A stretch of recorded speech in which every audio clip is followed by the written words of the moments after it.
আজকে আমি আমার স্কোয়াডের সঙ্গে লাগিয়ে দিয়েছি একটা হ্যাকারের কাস্টম, তাও আবার 1v6। তার মধ্যে আমাদের এদিকে 3জন হয়ে গেছে আর হ্যাকার অনলি 1। আর ফাইনালি কাস্টম তো লেগে গেছে, স্টার্ট হয়ে গেছে আর আমাদের প্লেয়ার তো ফুল ঝোপে গেছে। মানে আর কি বলবো, দেখা যাক কাস্টম কার বুইয়া হয়, কে জেতে। আর আমাদের 6জন প্লেয়ারের মধ্যে একজন প্লেয়ার এখানেও আছে, আমাদের কাছে টোটাল 2জন আছে আর এটা ফার্স্ট রাউন্ড। কাস্টম পুরোপুরি হার্ড হতে চলেছে কারণ আমাদের 6জন আর হ্যাকার শুধু একাই। আর কাস্টম খুবই ইন্টারেস্টিং চলছে কারণ আমাদের প্লেয়ার এত পরিমাণে ভালো খেলছে, হ্যাকার এখনো 1 রাউন্ডও নিতে পারেনি।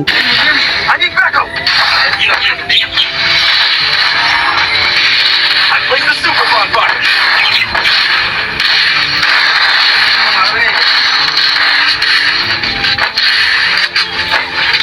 মানে কি বলবো গাইস তোমাদেরকে, কাস্টম এত পরিমাণে হার্ড হয়ে গেছে যে প্লেয়ার কোথা থেকে মারতে এসে কিছু বোঝা যাচ্ছে না। প্লেয়ারকে দেখতে না দেখতে প্লেয়ার গায়েব, কোথা থেকে এসে কোথা থেকে মেরে দিয়ে যায়। কাস্টম একদম পুরো হার্ড হতে চলেছে, জানি না এবার কার বুইয়া হয়। আর হ্যাকার তো এর আগের তুলনায় অনেক বেশি ভালো খেলতেছে কারণ হ্যাকার এবার আমাদের অলরেডি 5টা প্লেয়ারকে মেরে দিয়েছে আর আমরা কিছু মেহনতের পর ফাইনালি ম্যাচটা বুইয়া করে ফেলেছি। আর আমাদের প্লেয়ারের রিয়েকশন তো পুরো খাতরা হয়ে গেছে, মানে খুশিতে কি বলবো। আর তোমাদের যদি কোনো কাস্টম প্লেয়ার আছে তাহলে তোমাদের ইউআইডি কমেন্ট বক্সে দিয়ে যাও।